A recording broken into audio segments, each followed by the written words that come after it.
अब question number 5 में देखो क्या कहा है, ध्यान से देखो। एबीसी पार्टनर है, इनके बीच में जो प्रॉफिट शेयरिंग रेशियो है वो है 3:2:1।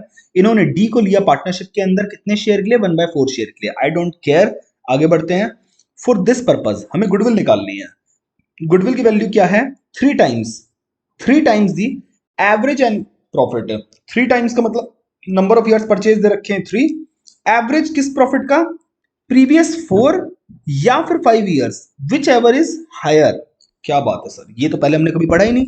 वैसे सिंपल सी बात है, पहले पिछले 4 सालों का एवरेज प्रॉफिट निकाल लो, फिर पिछले 5 सालों का एवरेज प्रॉफिट निकाल लो।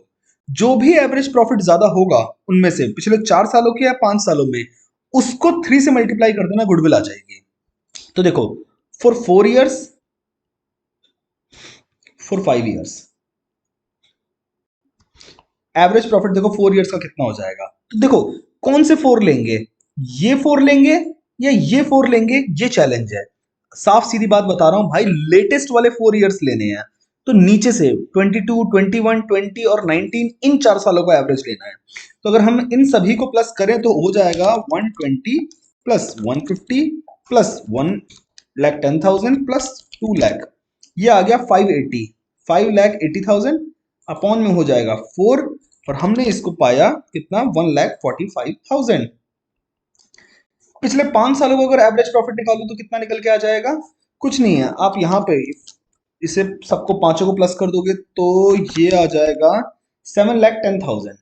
पांचों ईयर्स के प्रॉफिट को प्लस करेंगे, 7,10,000 अपॉन में कर देंगे 5। इसे हमने जब सॉल्व किया तो हमने पाया 1,42,000 आया। यानी कि एवरेज प्रॉफिट किसका ज्यादा आया है, 4 ईयर्स वाले का। तो गुडविल कितनी हो जाएगी, जितना एवरेज प्रॉफिट है 4 ईयर्स वाले का, उसे हम मल्टीप्लाई कर देंगे नंबर ऑफ ईयर्स परचेज्ड यानी कि 3 से। 145 इंटू में 3, ये आ गया हमारा 4,35,000, आंसर आ गया। चलो भाई मिलते हैं अगले। बारी आती है भाई हमारे क्वेश्चन नंबर 6 की। हलवा क्वेश्चन, बिल्कुल पिछले क्वेश्चन जैसा ही है। क्या कह रहा है, ध्यान से देखो। ए बी सी 3 पार्टनर्स हैं, इक्वली शेयर कर रहे हैं, अच्छी बात है। डी नाम के पार्टनर को इन्होंने एडमिट किया इक्वल शेयर के लिए। हमें कोई लेना देना नहीं है इस बात से, क्योंकि हमें क्या निकालनी है, हमें तो निकालनी है goodwill. Calculate the value of goodwill. For this purpose goodwill is to be valued at 3 years purchase of average profit of last 5 years. क्या लिखा हुआ है, 3 ईयर्स परचेज। तो 3 क्या है, number of years purchased. Average profit निकालना है पिछले 5 सालों का। मैंने यहाँ पे फॉर्मेट में टाइम वेस्ट नहीं किया, मैंने पहले से बना के रख लिया। मैंने देखो ये 5 साल की प्रॉफिट, और देखो सेम फॉर्मेट हर जगह फॉलो करूंगा मैं जहां भी एडजस्टमेंट्स हैं। अब देखो क्या कहा है इसने, अब हमसे कहा है कि नीचे 1 अक्टूबर 2021 को, 1 अक्टूबर 2021 को एक कंप्यूटर खरीदा है जिसकी कॉस्ट कितनी है, 40,000 रुपए है। कंप्यूटर क्या है, एसेट है। कंप्यूटर क्या है, एसेट है। कब खरीदा है, 1 अक्टूबर 21 को। तो ये किस ईयर को इफेक्ट करेगा, ध्यान से देखो। 1 अक्टूबर 21 कहां पे आएगा, 1 अप्रैल 21 से लेकर 31 मार्च 22, इसके बीच में आता है 1 अक्टूबर 21। यानी कि वो किस ईयर के प्रॉफिट को इफेक्ट करेगा, ईयर एंडेड 31 मार्च 22 को, यानी कि इस ईयर को। अब देखो कंप्यूटर कितने का है, 40,000 का। कंप्यूटर एक एसेट है, पर आपने गलती से उसे डेबिट कर दिया ऑफिस एक्सपेंस अकाउंट में, आपने उसे एक्सपेंस मान लिया। तो ये कौन सा केस है, एसेट को एक्सपेंस मान लिया। अगर एसेट को एक्सपेंस मान लिया, ये जो लैंग्वेज लिख रहा हूं मैं, ये मेरे नोट्स को रेफर कर लेना, सब समझ आ जाएगा आपको। एसेट को अगर एक्सपेंस मान लिया है तो जो कॉस्ट ऑफ एसेट है वो क्या करेंगे हम लोग, वापस से ऐड कर देते हैं उस ईयर के प्रॉफिट में या फिर लॉस में जिस ईयर में ये हुआ है।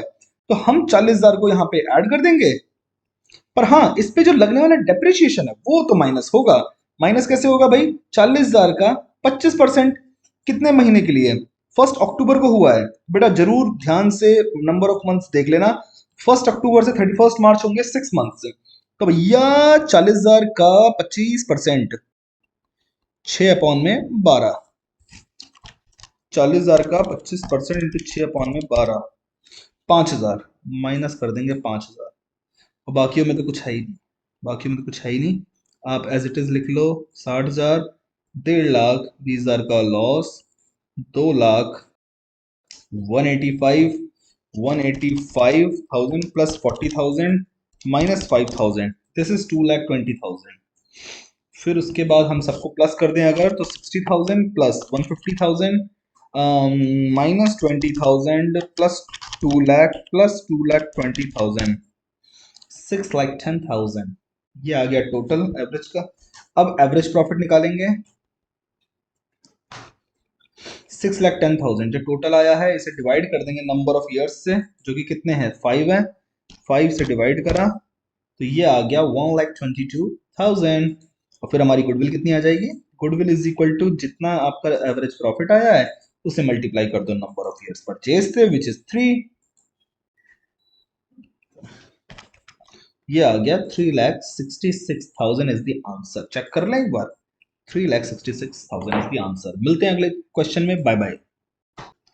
अब भाई हमारा क्वेश्चन नंबर जो 7 है, ध्यान से देखना, ये पहला क्वेश्चन है जो हम लोग वेटेड एवरेज प्रॉफिट से रिलेटेड करेंगे। यहाँ पे देखो क्या कहा है, profit earned by a firm during the last 4 years were as follows. Profit दे रखे हैं, ये पिछले 4 सालों के आपके प्रॉफिट दे रखे हैं, ठीक है। कह रहा वैल्यू ऑफ गुडविल निकालो on the basis of 3 years purchase of weighted average profit. 3 years purchase of weighted average profit. अब वेटेड एवरेज क्या होता है, कुछ नहीं, बहुत ईजी है, मैं बताता हूं आपको। फॉर्मेट देखो वही बनाना है, ईयर एंडेड प्रॉफिट लॉस, बिल्कुल same to same copy paste कर दिया। एडजस्टमेंट अगर है तो फिर एडजस्टमेंट का भी एक कॉलम बनेगा, यहां पे एडजस्टमेंट्स नहीं है इसलिए वो कॉलम नहीं बनाया। एक कॉलम बनेगा किसका बेटा, वेट्स का। वेट्स का कॉलम अगर आपका बन गया है, उसके बाद आपको क्या बनाना है, बनाना है प्रोडक्ट का कॉलम। एडजस्टमेंट वाली बात ना अभी थोड़ी देर के लिए आप छोड़ देना, मैं आपको बाद में बताऊंगा कि इसको और कैसे डील कर सकते हैं, एक बेटर प्रेजेंटेशन भी है उस चीज की। अब जरा ध्यान से देखो, आपने प्रॉफिट लॉस लिख दिया, ईयर एंड लिख दिया। अब वेट्स देने हैं हमको 1 2 3 4, ये वेट्स अलॉट करने हैं 18 19 20 और 21 के प्रॉफिट्स को। यानी कि 18 वाले को 1, 19 वाले को 2, इसको 3, इसको 4। फिर हमें क्या करना है, इन दोनों को मल्टीप्लाई करना है, this multiply by this is equal to this. बात समझ आ रही है, तो 80,000 into 1 is 80,000, 1 lakh into 2 2 lakh, 110 into 3 330, 150 into 4 6 lakh. अगर हम इन सबको प्लस कर दे बेटा तो कितना आ जाएगा, 5,30,000, 11,30,000, 11,30,000, 12,10,000। प्रोडक्ट आ गया 12,10,000। अब कर दो वेट्स का टोटल। ये मैं आपको तरीका बता रहा हूं कि कैसे आपको वेटेड एवरेज से करने हैं क्वेश्चन। वेट का टोटल जो हम करेंगे ये निकल के आ जाएगा बेटा 10। अब जरा देखो, अब आपको निकालना है क्या, weighted average profit. Weighted average profit का फॉर्मूला होता है बेटा, जो टोटल ऑफ प्रोडक्ट है, प्रोडक्ट का टोटल कितना है बेटा, 12,10,000। 12,10,000 यानी कि 12,10,000, इसको डिवाइड कर दो टोटल ऑफ वेट से, वो कितना दे रखा है 10। ये देखो ये 10, इसको हमने जब सॉल्व किया तो हमने पाया कि 1,21,000 हमारा वेटेड एवरेज प्रॉफिट आया। और फिर गुडविल अब आपको क्या करना है, कुछ नहीं, जितना वेटेड एवरेज प्रॉफिट है उसे नंबर ऑफ ईयर्स परचेज से मल्टीप्लाई कर दो, which is none other than 3 दे रखा है, इंटू में 3, तो 121 इंटू में 3, ये हो गया 363, 3,63,000। यस, आंसर क्या है 3,63,000। See you in the next question, bye bye. अब जो क्वेश्चन नंबर 8 है, ये क्वेश्चन इंपॉर्टेंट भी है और इसको जो पूछा गया है क्वेश्चन, ये तरीका भी थोड़ा सा मुश्किल है, एक बार ध्यान से समझना क्या है। इस बार ना प्रेजेंटेशन बहुत अजीब है क्वेश्चन की, पैराग्राफ फॉर्म में दे रखा है। आपको प्रॉफिट्स दे रखे हैं 2019 के, 2020 के, 2021 के, ये 3 इयर्स के प्रॉफिट है। तो मैंने ईयर एंडेड लिखे, मैंने प्रॉफिट और लॉस जो है वो भी लिख दिया यहाँ पे। अब देखो क्या लिखा हुआ है, non recurring income of 1,000 is included in profits of 2020। Non recurring income मतलब होता है वो इनकम जो हर साल हर बार नहीं होगी। यानी कि गुडविल के लिए हम इस इनकम को इंक्लूड नहीं कर सकते हैं, जैसे हम लोग कैपिटल इनकम या फिर आपका क्या कहते हैं एबनॉर्मल इनकम इंक्लूड नहीं करते हैं। सिमिलरली नॉन रेकरिंग इनकम भी हम क्यों इंक्लूड करेंगे, यानी कि इस इनकम को हम माइनस कर देंगे 2020 के प्रॉफिट में से। तो माइनस कर देंगे हम लोग 1,000 2020 के प्रॉफिट में से। अगला पॉइंट, जो 2019 का प्रॉफिट है वो रिड्यूस हो गया था 6,000 रुपए से, because goods were destroyed by fire. Goods fire की वजह से डिस्ट्रॉय हो गए थे। अब नॉर्मल लॉस है, वापस क्या कर देंगे, ऐड कर देंगे। तो 2019 में 6,000 हमने ऐड कर दिए। नाउ अगला, goods goods have not been insured but it is thought to insure them in future. जो इंश्योरेंस प्रीमियम है उसका एस्टिमेटेड कितना है बेटा, 400 पर ईयर है। अब मेरी बात ध्यान से सुनो, आज तक हमने इंश्योरेंस प्रीमियम नहीं लिया था, हमने किसी चीज का इंश्योरेंस नहीं कराया था, बट गुडविल की वैल्यूएशन के लिए हम चाहते हैं कि हमें इंश्योरेंस देना पड़ेगा। तो इसके लिए हर साल में से आपको प्रीमियम माइनस करना पड़ेगा, क्योंकि only for the purpose of valuation of goodwill जो आपका गुडविल परचेज करने वाला बंदा है उसने क्या कहा है कि आपको वैल्यू अगर करना है तो आपको माइनस करना पड़ेगा जो इंश्योरेंस प्रीमियम का अमाउंट है उसे। तो आप हर साल में से 400 माइनस कर दो, 400 400 400। Last but not the least, reasonable remuneration of the proprietor of business is 6,000 per year, but it has not been taken into account for calculation of above mentioned profit. एक प्रोप्राइटर जो काम करने वाला बंदा है, जो ओनर है company का, वो भी क्या है, उसकी सैलरी बनती है कितनी रीजनेबली, 6,000 पर ईयर। गुडविल की वैल्यूएशन के लिए चाहते हैं कि इस सैलरी को भी आप कंसिडरेशन में लो, यानी कि हर साल आपको 6,000 भी माइनस करने पड़ेंगे। ये सिर्फ गुडविल के पर्पस के लिए जरूरी है, ठीक है ना। जो भी गुडविल वैल्यू करवा रहा है उसने कहा कि ये सारे खर्चे भी आपको माइनस करने पड़ेंगे, ठीक है। और जो प्रॉफिट था 221 का, इसमें इंक्लूड है 5,000 इनकम ऑन इन्वेस्टमेंट। तो 5,000 इनकम ऑन इन्वेस्टमेंट क्या हो जाएगा, ये आपकी नॉन रेकरिंग या फिर नॉन बिजनेस इनकम है, तो इसको भी हम माइनस कर देंगे 5,000। अब इसको अगर सॉल्व करें तो आंसर क्या आएगा, सबसे पहले 2019 का देखते हैं। 40,000 प्लस 6,000 माइनस 400 प्लस 6,000। ओ ओ ओ ओ ओ ओ नो,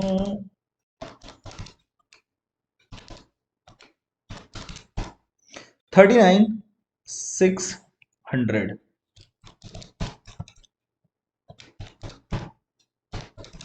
इसकी आ गई 42,600।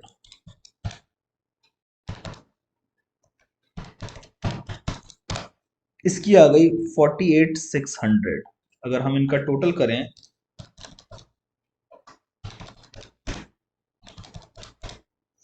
ये आ गया 13800। ये हमारा आ गया। अब हम क्या करेंगे, वैसे इसकी जरूरत थी नहीं टोटल करने की, क्योंकि वेटेड एवरेज है।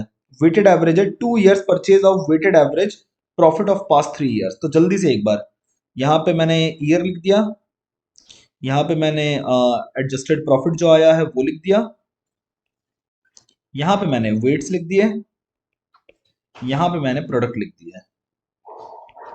तो ईयर कितना है, 19 20 21। एडजस्टेड प्रॉफिट कितना कितना आया है, 39,600 आया है, 42,600 आया है और 48,600 आया है। और वेट्स कितना हो जाएगा, 1 2 3, 1 2 3 हमने वेट्स कर दिए हैं। अब जरा देखो प्रोडक्ट कैसे आ जाएगा, 39,600 42,600 इंटू में 2, ये आ गया 85,200 और ये आ गया 48,600 इंटू में 3, ये आ गया 145,800। सबको प्लस करेंगे तो कितना आ जाएगा, ये आ गया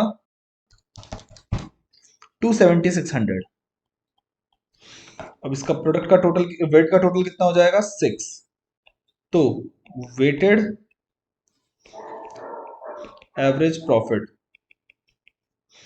270,600 अपॉन में 6, ये आ रहा है 45,100। और लास्ट गुडविल कितनी आ जाएगी, जितना वेटेड एवरेज प्रॉफिट आया है बेटा उसे मल्टीप्लाई कर दो नंबर ऑफ इयर्स परचेज से। ये राधे राधे सही आ जाए, 2 से मल्टीप्लाई करना है, ये आ जाएगा 90,200। वाह। और आंसर देखना, 90,200 is the correct answer. Question हो गया। मिलते हैं अगले क्वेश्चन में, बाय बाय। अब जो हमारा अगला क्वेश्चन है, क्वेश्चन नंबर 9, देखो कुछ नहीं है जो हमने पहले किया हुआ है, बिल्कुल वही क्वेश्चन है। आ जाओ जरा देखते हैं क्या लिखा हुआ है। गुडविल की वैल्यू निकालो on the basis of 3 years purchase of weighted average profit. ओहो, वेटेड एवरेज प्रॉफिट निकालना है, यानी कि ये थोड़ा सा अलग कैसे है, यहाँ पे वेटेड एवरेज भी हो जाएगा, यहाँ पे एडजस्टमेंट्स की बात हो जाएगी। जो हमारा क्वेश्चन नंबर 8 था वहां पे सिर्फ वेटेड एवरेज हमने सीखा था, पर यहाँ पे हम एडजस्टमेंट्स के साथ कैसे करना है वो सीखने वाले हैं। अब जरा ध्यान से देखो, यहां पे आप क्या करो, पहले एडजस्टेड प्रॉफिट निकाल लो। एडजस्टेड प्रॉफिट हम किस तरीके से निकालेंगे, देखो नीचे वही आपको आपको 5 सालों के प्रॉफिट दे रखे हैं और कुछ एडजस्टमेंट्स दे रखी हैं। फटाफट से एक बार हम लोग ये एडजस्टमेंट्स कर लेते हैं। And trust me, this is one of the most important question जो कि इस तरह के क्वेश्चंस को समझने में हेल्प करेगा। प्रॉफिट एंड लॉसेस मैंने आपको लिख लिए हैं। अब जरा देखो जो ऊपर ऊपर से दिख रहा है, यहां पे लिखा हुआ है 1,05,000 का प्रॉफिट है after considering abnormal loss of 41,500। Abnormal loss है तो यहां पे क्या कर देंगे, प्लस कर देंगे। 41,500 का मैंने एबनॉर्मल लॉस प्लस कर दिया। यहां पे एबनॉर्मल गेन है 40,000 का, 20,000 में से माइनस कर देंगे कितना, 40,000। एबनॉर्मल गेन है माइनस, एबनॉर्मल लॉस है plus, as simple as that. और यहां पर जो लॉस है उसे ब्रैकेट में दिखाना बहुत जरूरी है, क्योंकि ये भी नेगेटिव साइन दिखाता है। उसके बाद फर्स्ट पॉइंट क्या दे रखा है कि क्लोजिंग स्टॉक जो 31 मार्च 19 का है वो ओवर वैल्यूड है कितने से, 40,000 रुपीज से। इसका मतलब क्या है कि 31 मार्च 19 का जब आप प्रॉफिट निकाल रहे हो तो इस ईयर का जो क्लोजिंग स्टॉक था जितना होना चाहिए था उससे 40,000 ज्यादा है।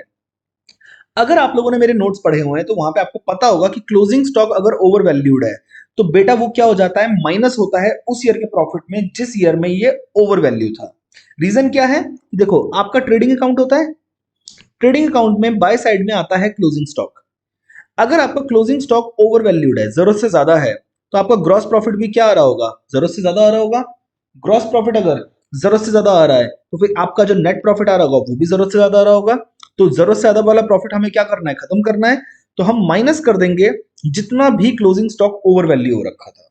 और इसके लिए तो मैं एक समरी बनवा देता हूं कि देखो ओपनिंग स्टॉक का ओवर वैल्यूएशन अगर है, ओवर वैल्यूएशन है तो वो क्या हो जाएगा, वो प्लस हो जाएगा। ओपनिंग स्टॉक का अगर अंडर वैल्यूएशन है तो वो क्या हो जाएगा, माइनस हो जाएगा। ये नोट्स के अंदर तो मैंने बहुत सुंदर तरीके से मेंशन कर रखी है। क्लोजिंग स्टॉक का अगर आपका ओवर वैल्यूएशन है तो वो माइनस हो जाएगा, और अगर ओपनिंग क्लोजिंग स्टॉक का अंडर वैल्यूएशन है तो वो क्या हो जाएगा, प्लस हो जाएगा। ये आप याद कर सकते हैं। तो हम क्या कर देंगे, 31 मार्च 19 के प्रॉफिट में से 40,000 रुपए हम लोग माइनस कर देंगे। माइनस करा 40,000 रुपए। बट एक बात सुनो, ये चीज जो बच्चे मिस कर देते हैं मोस्ट ऑफ द केसेस में, वो क्या है कि यार एक बात बताओ, जो 31 मार्च 19 का जो क्लोजिंग स्टॉक है वो अगले साल के लिए ओपनिंग स्टॉक होगा या नहीं होगा, बिल्कुल होगा। भाई पिछले साल का जो क्लोजिंग स्टॉक होता है अगले साल का ओपनिंग स्टॉक होता है। यहां पे अगर 40,000 का क्लोजिंग स्टॉक ओवर वैल्यू है, यानी कि अगला साल यानी कि 31 मार्च 20 एंडेड जो ईयर है इसका ओपनिंग स्टॉक ओवर वैल्यूड होगा ना 40,000 से, बिल्कुल होगा। इसका मतलब है ये जो 40,000 रुपए है अगले साल में ओपनिंग स्टॉक ओवर वैल्यूड हम क्या करते हैं, प्लस करते हैं ना। तो अगले साल 40,000 रुपए प्लस कर देंगे। बस ये बात आपको ध्यान रखनी है।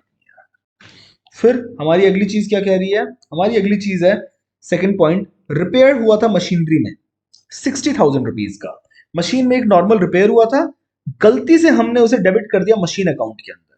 भाई मशीन में जो छोटे मोटे रिपेयर है, अगर मेजर रिपेयर है तो मशीन अकाउंट में जाएंगे, बट अगर छोटे मोटे रिपेयर हैं तो मशीन अकाउंट में ना जाके प्रॉफिट एंड लॉस अकाउंट में एज रेवेन्यू एक्सपेंडिचर रिकॉर्ड करेंगे। हमने यहां पे क्या करा है, हमने यहां पे एक्सपेंस को असेट मान लिया। मेरे नोट्स पढ़ लेना, उसमें मैंने ये सब चीजें बहुत क्लियरली दे रखी हैं। एक्सपेंस को एसेट मान लिया, एक रेवेन्यू एक्सपेंडिचर को कैपिटल एक्सपेंडिचर एसेट मान लिया।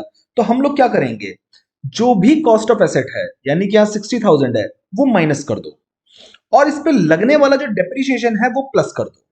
ये इंसिडेंट हुआ कब है, 1 जुलाई 2021 में हुआ है। तो 21 ईयर के प्रॉफिट को अफेक्ट कर रहा होगा, 2022 को अफेक्ट कर रहा होगा।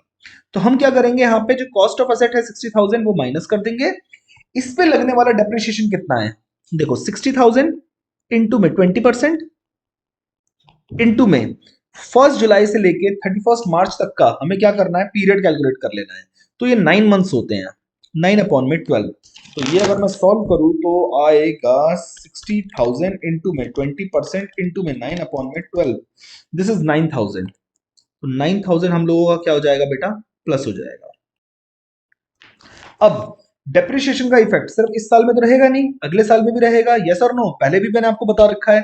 तो डेप्रिसिएशन सिर्फ इस साल थोड़ी ना लग रहा है, अगले साल भी लगेगा। अगले साल कितना लगेगा, पूरे 12 महीने का लगेगा, पूरे 12 मंथ्स का, क्योंकि अगले साल तो एसेट हमारी पूरी यूज हुई होगी, ऐसा हमने एज्यूम कर रखा होगा। अब डिमिनिशिंग बैलेंस मेथड है, डिमिनिशिंग बैलेंस मेथड यानी कि डब्ल्यूडीबी मेथड। तो यहां पर डेप्रिसिएशन कैसे लगेगा, 60,000 अगर कॉस्ट ऑफ एसेट थी उसमें से आप 9,000 पहले माइनस कर लो, जितना आएगा 51,000 आएगा, उसका आपको क्या कर देना है, उसका 20% कर लेना है पूरे साल के लिए। तो 51,000 का 20% आपका निकल के आएगा 10,200। ये भी इस साल में प्लस कर दो, बस खत्म। अब एडजस्टमेंट आप कर दो जरा। सबसे पहले 80,000 minus 40,000 is 40,000, 1,05,000 plus 41,500 plus 40,000 is 1,86,500। फिर ये हो जाएगा माइनस 60,000, फिर ये हो जाएगा हमारा 1,80,000 minus 60,000 plus 9,000, this is 1,29,000, and last one is 2,10,200। सबको प्लस कर देंगे अगर 40,000 प्लस 186,500 माइनस 60,000 प्लस 120 प्लस 2,10,200, ये आ गया 496,700। अब जरा यहाँ पे दोस्त देखना, आपका मैंने क्या करा, अब अगला फॉर्मेट बनाया है। यहाँ पे हमने एडजस्टेड प्रॉफिट निकाल लिया जैसे कि हम नॉर्मली करते हैं, बट बाद में हमें याद आया कि ओहो ये तो वेटेड एवरेज निकालना है, हमने वेटेड एवरेज प्रॉफिट निकालना है। तो फिर आपको एक अलग कॉलम आप बनाओगे, या आप इसे आगे भी कंटिन्यू कर सकते थे, बट वो बहुत ज्यादा होच पोच हो जाती है। इसलिए मैंने क्या करा, ये जो एडजस्टेड प्रॉफिट है ये देखो यहाँ पे एज इट इज लिख दिया, ईयर एंडेड जो है वो भी मैंने एज इट इज लिख दिया। अब एक नया कॉलम बनाऊंगा किस चीज का, वेट्स का। वेट कहां दे रखे होंगे, वेट दे रखे होंगे यहाँ पे, प्रॉफिट्स टू बी वेटेड 1 2 3 4 5, है ना।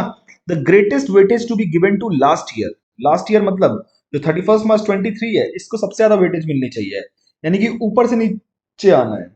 1 2 3 4 5 वेट हो गया। अब आपको क्या करना है, आपको एडजस्टेड प्रॉफिट को वेट से मल्टीप्लाई कर देना है ना। तो 40,000 इंटू में 1, तो हमारा 40, मैं इसके लिए भी कैलकुलेटर चला रहा था, आई एम सॉरी। फिर 186,500 इंटू में 2, दिस इज 3,73,000। फिर 60,000 इंटू में 3 इज 1,80,000। 129 इंटू में 4 ये हो जाएगा 5,16,000। फिर 200 इंटू में 5 ये हो जाएगा 10,51,000। इनको हम सबको प्लस कर देंगे तो क्या हो जाएगा, 40,000 plus 373 minus 1,80,000 plus 5,16,000 plus 10,51,000, this is none other than 18 lakh. Wow, पहले देख के लग रहा था शायद कुछ गलत कर रहे हैं, बट आप एकदम सही कर रहे हैं।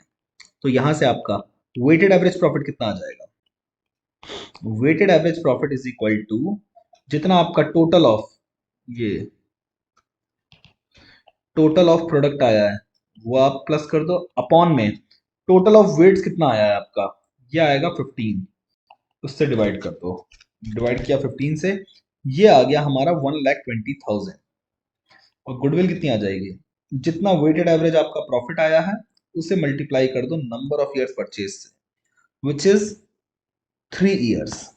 इंटू में करा 3, तो 120 into 3 is 3,60,000, 3,60,000। This is our answer. Check कर लूं क्या, कर लो सर, लो आंसर सही है हमारा। See you in the next question, bye bye. अब दोस्तों क्वेश्चन नंबर 10 जो है हमारा सुपर प्रॉफिट मेथड का सबसे पहला क्वेश्चन है। इसमें देखो क्या दे रखा है, मैं आपसे वही रेकमेंड करूंगा, मेरे नोट्स पे जाओ, वहां पे बहुत सुंदर तरीके से मैंने पूरा का पूरा फॉर्मूला आराम से एक्सप्लेन किया हुआ है, ठीक है ना। और उसके बाद ये क्वेश्चन करोगे तो आपको ज्यादा मजा आएगा। फर्म ने अर्न करा है प्रॉफिट कितना, 80,000, 1 लाख एंड 1,20,000 एंड 1,80,000 पिछले 4 सालों में। ये अलग अलग साल दे रखे हैं, यानी कि वो रेस्पेक्टिवली का मतलब तो आई गेस आपको पता होगा कि 2010-11 में 80,000 का, 11-12 में 1 लाख का। जिस पोजीशन पे जो चीज लिखी है उनको आपको क्या करना है, कोरिलेट करना है। अब जरा ध्यान से सुनो, फर्म की जो कैपिटल इन्वेस्टमेंट है वो है 5 lakh rupees. Fair rate of return है इन्वेस्टमेंट पे वो है कितना, 15% पर एनम। कह रहा है गुडविल निकालो फर्म की on the basis of 3 years, purchase of average super profit. क्या लिखा हुआ है, एवरेज सुपर प्रॉफिट। आपको कैसे पता चलेगा कि आपको कौन सा मेथड लगाना है, तो देखना किसका नंबर ऑफ ईयर परचेज से हमें निकालना है। तो एवरेज सुपर प्रॉफिट है, यानी कि सुपर प्रॉफिट मेथड की बात की जा रही है। तो सुपर प्रॉफिट मेथड में स्टेप 1 जो होता है वो होता है आप निकालो एवरेज प्रॉफिट। एवरेज प्रॉफिट भला कैसे निकलता है, जितने सालों का प्रॉफिट है, कहां है कितने सालों का प्रॉफिट है, 1 2 3 4, 4 सालों का प्रॉफिट है, इनको ऐड कर दो। तो 80,000 plus 1 lakh plus 1,20,000 plus 1,80,000 upon में 4। तो अगर बाबू इसे हम सॉल्व करें तो एक ये हो जाएगा 1,20,000, 1,20,000 का एवरेज प्रॉफिट। दूसरा स्टेप जो होता है बेटा, उसमें हम लोग क्या निकालते हैं, हम निकालते हैं नॉर्मल प्रॉफिट। नॉर्मल प्रॉफिट का फॉर्मूला क्या होता है, कैपिटल एम्प्लॉयड इनटू में normal rate of return upon में 100, ये हमारा फॉर्मूला होता है। सी यानी कि कैपिटल एम्प्लॉयड, एनआरआर यानी कि normal rate of return. Capital employed कहूं या मैं कहूं बेटा कैपिटल इन्वेस्टमेंट, एक ही बात है। कैपिटल इन्वेस्टमेंट है 5 लाख की, कितना कैपिटल एम्प्लॉय किया है या इन्वेस्ट किया है, 5 लाख हो गया। इनटू में फेयर रेट ऑफ रिटर्न कहूं या नॉर्मल रेट ऑफ, नॉर्मल मतलब फेयर, जैसे होता है ना कि एक बहुत ज्यादा अच्छा, एक बहुत, आपके कितने मार्क्स हैं सर, बहुत अच्छे, अच्छा वेरी गुड। बहुत कम, वेरी बैड, सर ठीक ठाक, फेयर मार्क्स आए हैं। वैसे ही नॉर्मल रेट ऑफ रिटर्न या फेयर रेट ऑफ रिटर्न एक ही बात है। तो इंटू 15 अपॉन में 100, कहां दे रखा है 15, ये दे रखा है 15। बस इसे सॉल्व करेंगे, 15 पचे 75,000, 75,000 आ गया। अब उसके बाद स्टेप 3 क्या होता है, सुपर प्रॉफिट।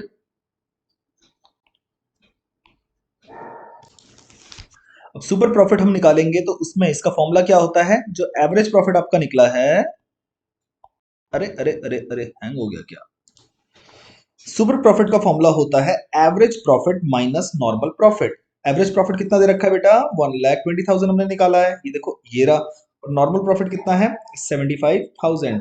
तो ये आ जाएगा सुपर प्रॉफिट 75, अरे ना ना ना ना ना, 45,000। अब गुडविल कैसे निकालेगा, कुछ नहीं, जितना सुपर प्रॉफिट आया है 45,000, उसे मल्टीप्लाई कर दो किससे, नंबर ऑफ ईयर्स परचेज से। 3 years purchase of average super profit, तो 3 से मल्टीप्लाई कर दो, तो ये हो जाएगा 90, 135, 1,35,000 इज द गुडविल। कहाँ है, ये रहा आंसर, करेक्ट। अब चलो चलते हैं अगले क्वेश्चन की तरफ।